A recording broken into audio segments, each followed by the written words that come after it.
حضرت علی رضی اللہ تعالی عنہ کا ایک قبر پر گزر۔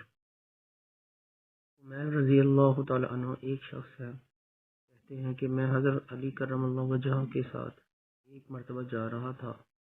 وہ جنگل میں پہنچے، ایک مقبرہ کی طرف متوجہ ہوئے اور فرمایا، اے مقبرہ والو، اے بوسیدگی والو، اے وحشت اور تنہائی والو، کیا خبر ہے، کیا حال ہے؟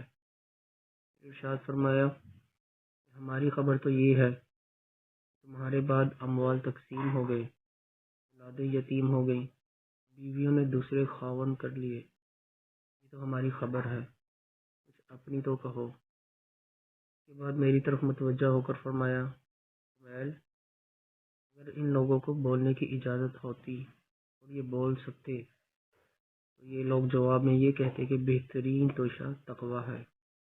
یہ فرمایا اور پھر رونے لگے اور فرمایا، اے کمیل، قبر عمل کا صندوق ہے اور موت کے وقت بات معلوم ہو جاتی ہے۔ یعنی آدمی جو کچھ اچھا یا برا کام کرتا ہے وہ اس کی قبر میں محفوظ رہتا ہے، جیسا کہ صندوق میں۔ اللہ پاک ہمیں حضرت علی رضی اللہ تعالی عنہ کے نقش قدم پر چلنے کی توفیق عطا فرمائے۔